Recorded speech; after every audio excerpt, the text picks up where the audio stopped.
Hey everyone, it's me, Anderson West, back for another video, starting the year out with a bang. Yes, 2024 is in the rear view mirror, but I just wanted to talk about some of my favorite bits of equipment that I thought I really loved from last year. Let's get into it.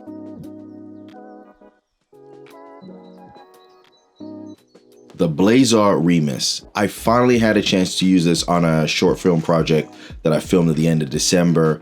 We used it for 3 days. My friend Mark Kaczewski, that camera nerd, he bought a set. He had the 33, the 45, and the 85.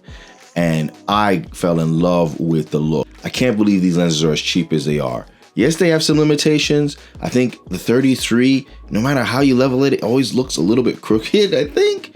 But it has a great look. I mean, you know, they're not supposed to use it at its fastest T-stop, but I like the look of it. And for something like a short film or a passion project or anything narrative or music video, I think this lens is going to be great.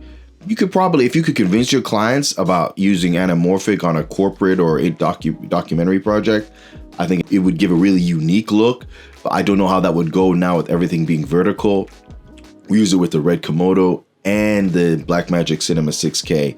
And I gotta say, use it on full frame because you get more of that character. When you use these lenses on a crop sensor, you do get some of the anamorphic characteristics, but to really get those really warped edges and all that crazy effects, you kind of need to have it on the full frame. You know, again, maybe that's a limitation of the lens, but look, it's at some places $700 or 700 pounds. You can get it on eBay, and you know, if you at the resellers, I think it's a great bit of kit, and I can't believe it's this cheap. You know, when we think where we come with Anamorphic. Mid-49's Blackmagic Cinema Camera 6K cage. I love it. Yes, it is more expensive than the other options, but for me, they've thought of everything with this cage, down to how many 1/4-20 or 3/8 screw mounts that you can put your camera accessories, monitor accessories with it. You know, I've got a little follow focus that I can put on. I'm gonna talk about that later. And I can put on the actual cage and I can move it anywhere. Great little cage. Even down to the way you use your lens mount adapters, it has an adjustable little feet for it. And then you can have different height lengths. The guys at Mid-49 think of everything. And, you know, they're really nice. They even leave you a little card to say thank you for buying our stuff. You know, I mean, it's good to kind of have that level of service. A great cage. Yes, it's pricey, but if you're using your stuff in a professional capacity, I would say look at it. The Neweer PSO050E and the 050E V-Lock batteries. Now, Neweer sent these out, and I'm going to do a little bit more of a review on them. But I got to say, I love these batteries. They're so good that I bought another one as well because it's just such a useful battery. It's a V-Lock battery with multiple output points. I'm talking D-tap, USB-C, USB-A, 12 volt and 8 volt points. It's got it all. It's like having a V-Lock plate in your battery. And the other magic to it is that you can plug in your USB-C and charge it that way. It's up to 65 watts it will take, and it will charge your battery in no time. I have found this extremely useful. Look, Neweer is not the first company to make a V-Lock battery with all these outputs. However, I really like the little screen they have on the back of the battery. Not only does it tell you how much percentage is left in the battery, it also tells you how much power is being drawn from the battery from which port, which I think is a really useful feature. And from what the manufacturer says, there's some intelligent chip inside the battery that regulates the power. I need to test that more, but you know, with cameras where you can't trust the amount of battery life left in the camera, like the Blackmagics, this tells you how much percentage is left in your battery to the exact amount. And I love that. Again, I don't want to cut the nose on the review I'm going to do, but long and the short is, it's great. For me, they allow me to power my camera in an efficient way. We know the problem with the Cinema 6K, but just having that battery that we were able to plug it at those different outputs to be able to use it, I really love that. The Angelable CF Express B SE cards. Now, this goes for CFast Express B in general. Coming from the CFast 2.0s on the Pocket 6K Pro and the Pocket 6K to finally having the CFast Express Type B format, oh my word, it is so much better. It's cheaper, it's smaller, and it's faster. that is like 3 dreams to me because they're just so fast. But this really should be the standard now. No more SD cards, no more CFast 2.0 cards. This really should be the standard going forward for all camera media, because there's not really a need to go any faster unless you're doing something like the Ursa Cine with its insane gigabit per second data rates. But other than that, I think this should be just the standard now. It's cheaper to make, it's cheaper to produce, you get more capacity for your buck, and it's faster. I can't really argue with any of that. You know, this with their card reader, chef's kiss. Can't talk enough about it, and I love using it. The Arri Alexa 35. Now, this is not a budget item, obviously. It's the most expensive cinema camera you could buy. But, and to be honest, it's not something I could afford. You know, so it's a rental item, or in the case, shout out to my friend Ben Halford, a great DP here in the UK, and he owns a Alexa 35. It is as advertised, 100%. It is a workhorse. It's great in low light. It's great with highlights. It's, you know, resolution is great. It's robust. It's a camera that once you're using, you don't ever worry about it. You know, if you're working with the right people, your footage is going to look great. And yeah, it's bigger, but it's not something you're going to use as a one-man band setting. It is a great camera. The look is incredible. I was doing a documentary with it, and I'm no expert in grading, but I just needed to change the colors. And that Apple 4444, you know, trying to pull the colors, it's basically like RAW. Yes, the file sizes are massive because of Apple 444 isn't a efficient codec, but other than that, it's like you can't really argue with this camera. You feel like even down to the low light capability, you know, it really gets out of the way. Look, I'm not going to say more about it other than there's a reason why all the top end, all the high end movies and TV shows are using this. You know, it's either this or a Venice, basically. That is the solution now. But I don't know, I can't say anything bad about the camera. It's incredible. Yes, obviously for the cost of 90,000 pounds, it should be, or $90,000, it should be. But, you know, Arri's dedication to quality, it does make a difference. You know, you could say it's over-engineered, but that's Germans for you. They over-engineer everything, or at least they used to. And I think it's a wonderful item. I mean, you can't really argue with it. It is the standard. And look, I know not a lot of filmmakers will have access to it or have the cost to access it. I mean, but if you're working with that budget level, you're never going to worry. You don't have to kind of emulate the look, because it is the look, you know. It is a great looking camera. The Crucial X9 Pro SSDs.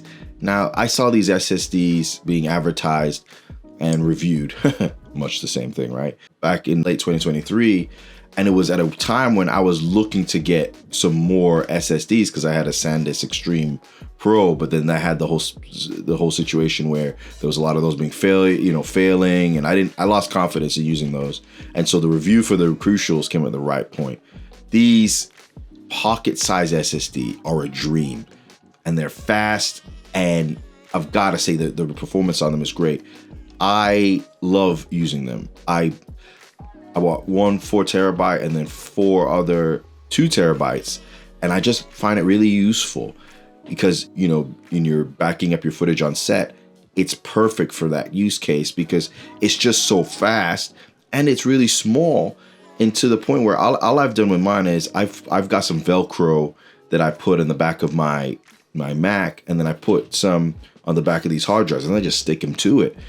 I do that with my card reader as well. So I've got like this mobile data wrangling station that's I could just kind of sit my laptop anywhere and have my hard drives not dangling, but, you know, perfectly attached to the back of my laptop. I got that from Make Art Now, to be perfectly honest. Shout out to him.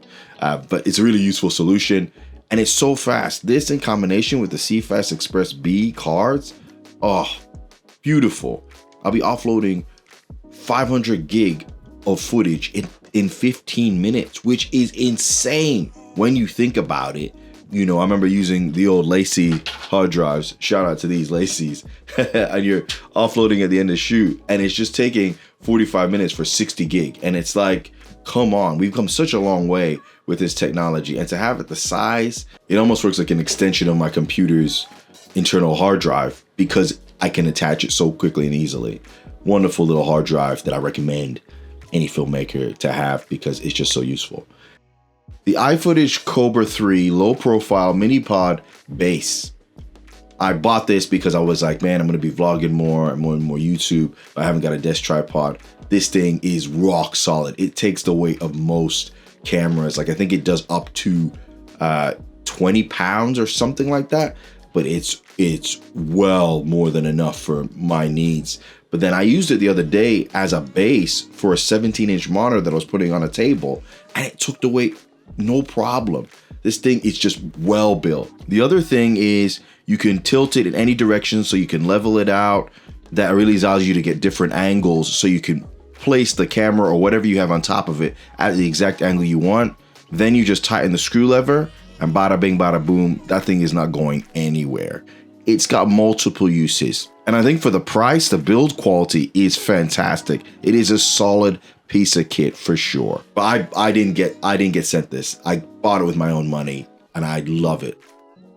The PD Movie Live Air Mini Smart 3. Now, I probably butchered that name, but it's the little follow focus made by PD Movie. I'm using it right now, again here right now for this. This is the thumb wheel for it, and then I'm going to show you some B-roll shots of the actual follow focus. This thing is a dream. I love using this thing. It's completely battery powered, so there's no wires on it. It's a thumb wheel that you could just unattach and then put somewhere else on your camera. What a great solution. I wanted to do a review about it on the channel, but I didn't because I hadn't actually used the LiDAR on it, because it does have a LiDAR that, you know, once you set it up, you can focus on whatever's in the center of the frame depending on where you mount it. I've never used that, so I could probably save the money and just got the non-smart model. But, you know, I wanted to get just in case I did have use for that. But this thing is incredible. I can't speak highly enough of it. It's changed my workflow because you can manually calibrate it on even stills lenses, and I use it with the still lens that I've modified to put some follow focus gears on, and you can manually put it to the end, the beginning of the lens, and then it will give you full rotation of this. So you can almost treat that stills lens with that short focus throw as a long, almost cinema lens with the focus throw, because you can get the full rotation of the hand wheel. I'm only not changing it because I don't want to go out of focus. It's great, and I finally got to use it with some cinema lenses. Again, use it at a shoot with the Blazar Remus, and you know the calibration is simple as click down 1, 2, 3 on the motor, and it just calibrates automatically. Such a simple solution. I don't like the other follow focuses that force you to have your hand on the lens. I can have it connect them to my cage and then just use it and just almost just control it with my thumb, because where the placement is so convenient and comfortable for me. I love using this. I can't speak highly enough about it. And it's only a quarter 20 screw mount to unscrew this. Again, I don't want to go out of focus. It's just why I'm not doing that. But I love it. I love it. Great little device. Great little device. And it's my second favorite purchase of the year and my second favorite device. And this comes to number 1, the iFootage Anglerfish ADC RGBWW LED panel light. This 1x1 panel light is a workhorse. It's bright, it's color accurate, and it's simple. You know, I had originally bought an Amaran P60C, and then I had to get a mount to then be able to put V-lock on it too. And then I had to the swivel is really janky and it's more of a prosumer type thing. And it was a lot of things to make it work like a 1x1 panel that I was used to. But this Anglerfish, you just put a V-lock on it, or you can power it by 100-watt power delivery USB-C. It is great. It goes everywhere with me, every shoot. You know, in some situations it's the key light, most it's a nice rim light. But if I just need a nice big output, a light, especially at night, just whack that one on. I just whack it on and I put it in the scene, and it's great. It is great, and it is my favorite item of the year. Again, I bought it with my own money. iFootage didn't give me a discount. I didn't get any money off. I just love the light. And if you're even thinking about buying the P60C from Amaran, don't bother. Just buy the Anglerfish. It's you know, I think it's for about $300, and it gives you a lot of what you need. 1x1 panels are so underrated for just fast turnaround stuff. I can't speak highly enough of how quick and easy they are to use. Sometimes easy to get in and get out of a situation. And these 1x1 panels, more so than most lights, allow you to do that. You just whack a V-Lock on it and you're good to go. So much time for these kind of lights. And yeah, anything that makes shooting so much quicker is, in my book, the way to go.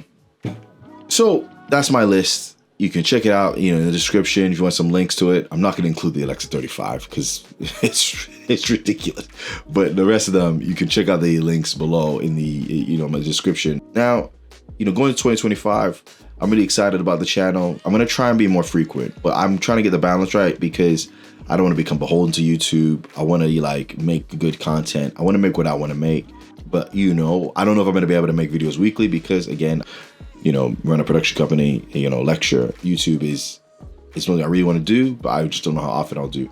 But in the next month, I'm going to have quite a few videos, a few reviews, actually. You guys sent a few interesting items, and I'm looking forward to sharing my thoughts on them. But also some other things, some breakdowns, some new short films coming out soon.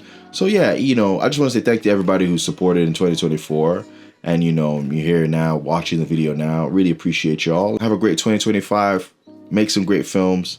And because, you know, the most important thing is to stay shooting. So I'm going to end on my tagline. Remember, stay shooting.